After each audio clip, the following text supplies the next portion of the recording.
I finally understood what my dad meant about geography tells you everything. My dad used to say, "Show me where someone wants to live, and I'll tell you if they actually love you or just love what you can do for them." I thought he was being cynical. Turns out he was just experienced. I'm Vance, 24, HVAC technician. I install and repair commercial heating and cooling systems, the big units you see on top of office buildings and hospitals. It's hard work, but it pays well if you're good at it. I'm good at it.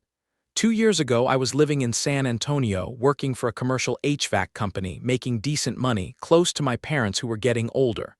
Life was simple. Then I met Tessa. We met online. She was visiting San Antonio for a wedding. I was at the same bar with friends. We hit it off immediately. She was beautiful, funny, made me feel like I was the most interesting person in the room. We spent the whole weekend together before she had to fly back to Florida. Long distance is brutal, but we made it work. FaceTime every night, flights every other month. After a year of that, I asked her to marry me. She said yes. Here's where the plan was supposed to go. I'd moved to Florida for 2 years so Tessa could be close to her family. She was an only child, her parents were getting older and she wanted that time with them. I got it, family matters, but the deal, and we were crystal clear about this, was that after 2 years we'd move back to San Antonio. My parents were in their 60s, both dealing with health issues. My dad had just had a heart attack. I needed to be near them too. Tessa understood. She agreed. She even brought it up in conversations with her parents, talked about how exciting it would be to live in Texas, experience a new city, build our life together. I sold my truck, quit my job, left the only place I'd ever lived, drove 18 hours across 3 states with everything I owned in a U-Haul to start a new life in Florida. The wedding was small. Her family's farm, about 40 miles outside Tallahassee. It was beautiful, actually.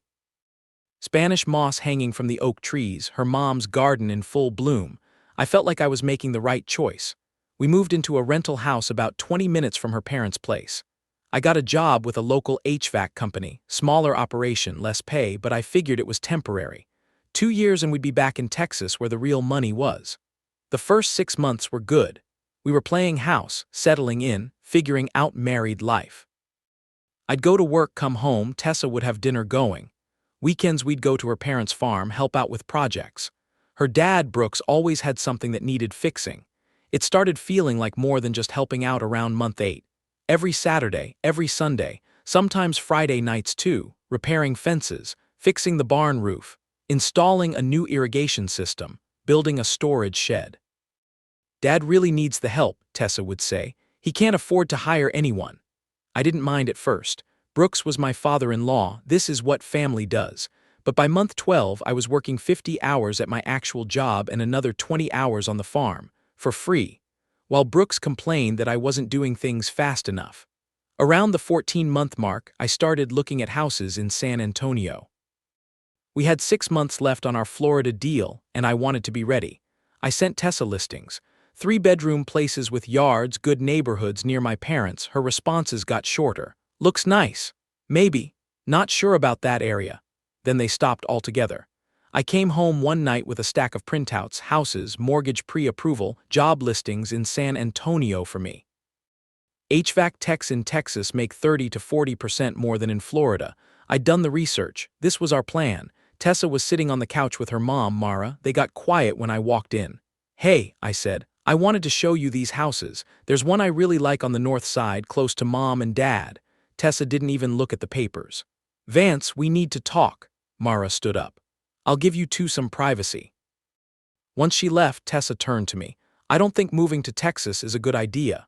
"What do you mean? That was always the plan." "Plans change. I've been thinking about it and it doesn't make sense for your career. There's more opportunity here." I actually laughed. "Tessa, I'm making $18 an hour here. I can make 28 in San Antonio. I've got 3 companies already interested in interviewing me." "Those companies won't pan out." "How would you know?" She shifted on the couch. "I just think you're being naive about the job market there. Plus, my parents need us. Dad can't run the farm alone. Your dad ran that farm for 30 years before I showed up. That's not fair." "What's not fair is you changing the deal we made before I moved my entire life here." "I'm not changing anything. I'm just saying we should reconsider." I sat down across from her.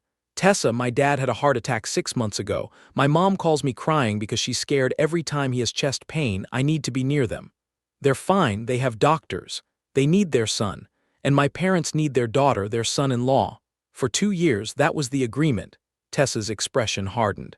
I'm not moving to that shithole city, Vance. San Antonio is hot, overcrowded, and there's nothing there but strip malls and traffic. I stared at her. You've been there twice. That was enough. You told me you loved it. You talked about breakfast tacos and the river walk and how beautiful the hill country was. I was being nice. I never wanted to live there. The room felt like it was tilting. What? I agreed to the Texas thing because you wouldn't move here otherwise. But now that we're married, now that we're settled, I don't see why we'd uproot everything. I couldn't breathe. You lied to me. I told you what you needed to hear. That's the definition of lying, Tessa. She stood up. You're being dramatic. Couples compromise. This is me asking you to compromise. I already compromised. I left my entire life to be here. And I'm asking you to stay. Is that so terrible? We have a good life here. You have a good life here. I'm working myself to death for your father's farm while making half what I should be making. Dad pays you. Dad pays me in free dinners and lectures about how I'm not doing things right. I haven't seen a single dollar from him, Tessa. That's family. You help family. And my family, my parents who actually need me. She crossed her arms. They have each other. My dad has no one but me. He has you. He has your mom. Why does he need me? Because someone has to do the work, Vance. Someone has to maintain the property. Do you expect my 60-year-old father to climb on roofs and haul irrigation pipes? I expect him to hire someone, or sell some land, or I don't know, not rely on free labor from his son-in-law who is only supposed to be here temporarily. Tessa's voice went cold. If you loved me, you'd stay. If you loved me, you wouldn't have lied to get me here. We didn't talk the rest of the night. Update 1, things have gotten worse. A lot worse. After our fight, I thought we'd cool down and figure something out. Maybe compromise for real this time, spend half the year in Florida, half in Texas. Or move to Houston, which is close enough to San Antonio that I could visit my parents regularly. Something. Instead, Tessa doubled down. She started making comments about how my job in Texas wouldn't work out anyway. How I was remembering San Antonio through rose-colored glasses. How her family was the only real family that cared about us. That last one fucking hurt. I tried one more time to find middle ground. Sat her down, showed her actual numbers. Look, if we move to San Antonio, I can make $58,000 a year starting. We can buy a house for $200K, good schools. Safe neighborhood, we'd be set. I don't want to live in Texas.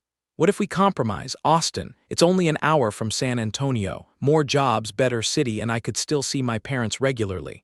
No. Dallas, Houston. No, I'm staying in Florida. If you want to leave, you can leave alone.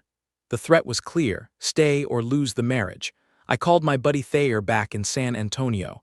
We'd worked together for years before I left. He's been sending me job listings every few weeks trying to get me to come back. Man, he said when I told him what was happening, you got played. Don't say that. Vance, she lied to get you to move. Now she's holding the marriage hostage to keep you there. That's textbook manipulation. It's more complicated than that. Is it? Did she or did she not agree to move to Texas? She did. And is she or is she not refusing to honor that agreement? She is. Then it's not complicated. She lied. You need to decide if you're okay being lied to for the rest of your life. I wasn't okay with it, but I also wasn't ready to give up on my marriage. A week later, I came home from work to find Tessa and her mom in the kitchen, whispering. They stopped when they saw me. What's going on? I asked. Nothing, Tessa said too quickly. Mara smiled at me, that tight, fake smile that made my skin crawl. Just girl talk. I grabbed a beer from the fridge and went to take a shower. When I came back, Mara was gone and Tessa was on the phone. I heard her say, "He's not going anywhere, trust me." I should have confronted her. Instead, I started paying attention. 2 days later, I noticed something weird. A company I'd applied to in San Antonio, a big commercial HVAC operation that did work for hospitals and universities, should have called me back. I'd submitted my application 3 weeks prior and they said they'd reach out within 2 weeks. Nothing. I checked my email, my spam folder. Nothing. Then I checked my call log. There were gaps. Days where I knew my phone had been on me constantly, but there were no incoming calls listed during work hours. I tested it. Had Thayer call me from a random number while I was at work and my phone was in my truck. No missed call notification. No record of it in my log. What the fuck? That night while Tessa was in the shower, I went through her phone. I know, invasion of privacy. But something was screaming at me that I needed to check. In her settings, under a third-party app I'd never seen before, there was a list of blocked numbers. 11 numbers, all with Texas area codes. I cross-referenced them with my email. Every single one was a recruiter or hiring manager who'd reached out to me in the past 2 months. She'd been blocking them. They'd been calling, leaving voicemails, and I never knew because Tessa had installed some app that intercepted calls from specific numbers and deleted them before they ever reached me. I felt sick. I kept digging, went through her email, found a folder labeled V-Job. Inside were emails forwarded from my account, interview requests, follow-up questions from recruiters, even a formal offer letter from a company in San Antonio offering me $60K starting with full benefits. She'd been logging into my email, reading everything, deleting the important stuff, and keeping copies for herself. When she got out of the shower, I was sitting on the bed with my phone, her phone, and my laptop all open. "What are you doing?" she asked. I held up her phone. "Want to tell me why you've been blocking job recruiters from calling me?" Her face went pale. "Vance, or why you've been deleting emails from my inbox, emails offering me jobs, interviews. You're going through my phone, you've been sabotaging my career. I was protecting our marriage. By lying, by stealing opportunities from me." She sat down and I watched her cycle through emotions, panic, anger, defiance. She landed on defiance. "You were going to leave," she said. "Those jobs would have taken you back to Texas and you would have left me. We were supposed to go together, that was the deal. The deal was stupid, I never should have agreed to it. Then why did you? Because you wouldn't have married me otherwise." She was crying now. "You wouldn't have moved here, wouldn't have built a life with me unless I promised we'd go back eventually. But I love it here, my family is here, I'm not giving that up. So you lied, you manipulated me, you sabotaged my career, all to trap me here. It's not a trap, it's a marriage, we're supposed to be a team. Teams don't lie to each other. You would have chosen Texas over me. You didn't give me a choice, you made it for me." I grabbed my keys. "Where are you going?" she asked. "Anywhere but here." I drove to a motel, checked in for the night, and sat in that sad little room trying to figure out how my marriage had become this. Update 2, I didn't go home for 3 days. Stayed at the motel, went to work, avoided Tessa's calls. I needed space to think. When I finally went back to the house, Tessa was there with her dad.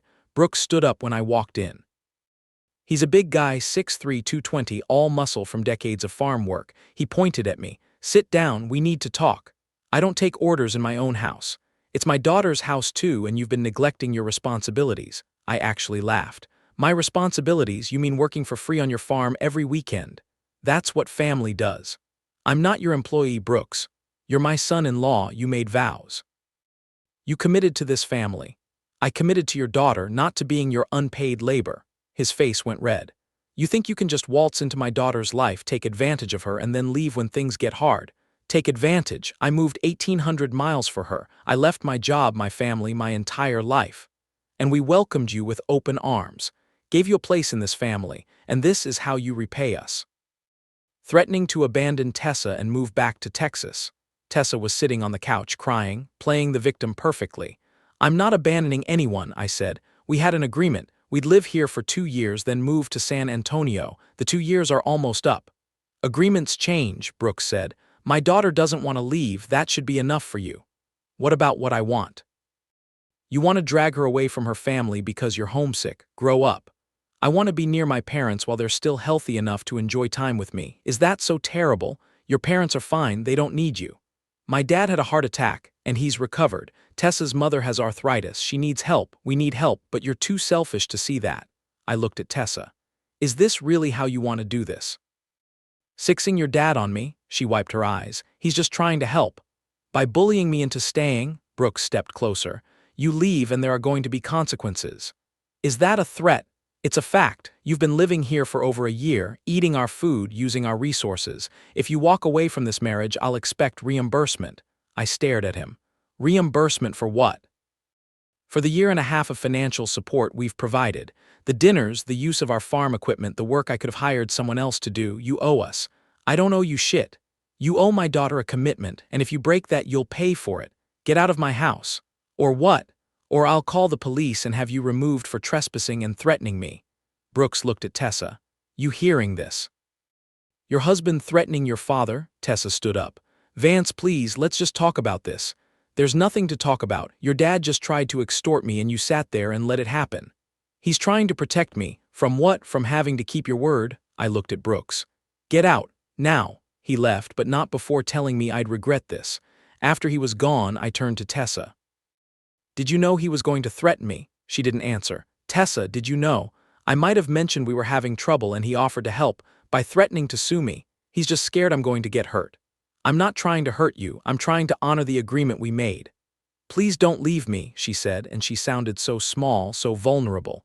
For a second, I almost caved. Then I remembered the blocked phone numbers, the deleted emails, the year and a half of manipulation. I need to check something, I said. I went to the closet where we kept our financial documents. Found the folder with our savings account statements. We'd been putting money away for a house. Small amounts, but consistent. After 18 months, we should have had close to $12,000. The most recent statement showed $4,200. Tessa, where's our savings? She was in the doorway. What? We had 12 grand, now there's 4. Where did $8,000 go? I can explain. My parents found a property adjacent to their land, 20 acres. It's a good investment. You used our money to buy land for your parents. For us. We can build there eventually, have our own place on the farm. I don't want to live on your parents' farm. Well, it's too late. The deposit's already down. I sat on the bed. Everything made sense now. The refusal to move, the sabotage job applications, the threats from her dad. They'd planned this from the beginning. Get me here, work me like a mule, use our money to trap me permanently on their land. I want a divorce. Tessa's face crumpled. You don't mean that. I absolutely mean that. You lied to me. You sabotaged my career. You stole our savings. Your father threatened me. This marriage is over. Vance, please. I'm going to stay with a friend tonight. Tomorrow I'm calling a lawyer. Don't contact me unless it's through legal channels. I packed a bag and left. Final update, our 2-year wedding anniversary was last week. Instead of celebrating, I handed Tessa divorce papers and a one-way plane ticket to San Antonio for myself. Let me back up. After I moved out, I stayed with a coworker for a few weeks while I figured things out. Got a lawyer, started the divorce process.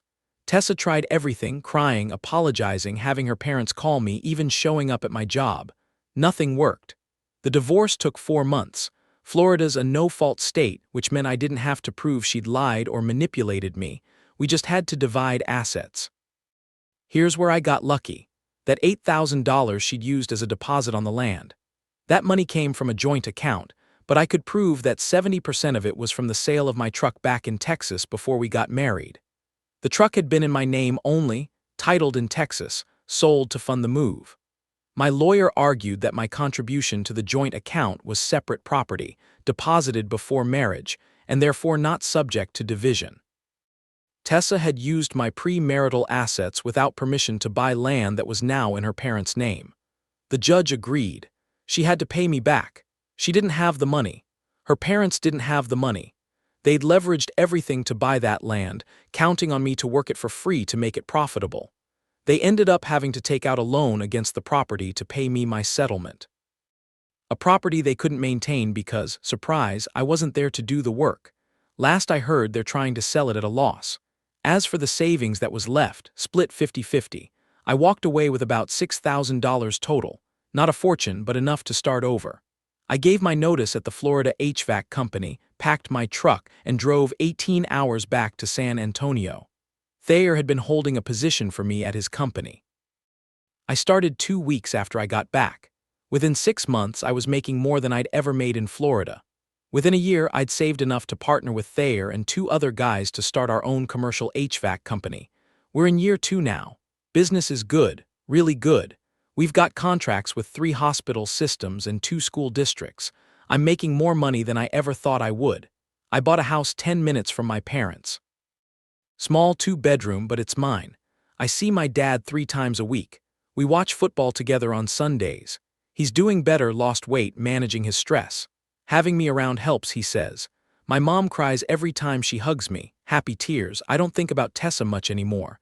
Sometimes I wonder if she ever feels guilty about what she did. Probably not. People like that don't operate on guilt. They operate on control. But I learned something from that whole nightmare. Geography really does tell you everything. If someone's unwilling to compromise on where you build your life together, it's because they've already decided that their life is more important than yours. Don't build your future on someone else's false promises. Don't sacrifice your family, your career, your dreams for someone who sees you as a tool instead of a partner. And definitely don't marry someone who thinks love means you'll accept whatever they decide is best for you. My dad was right. He usually is. I should have listened sooner, but at least I listened eventually.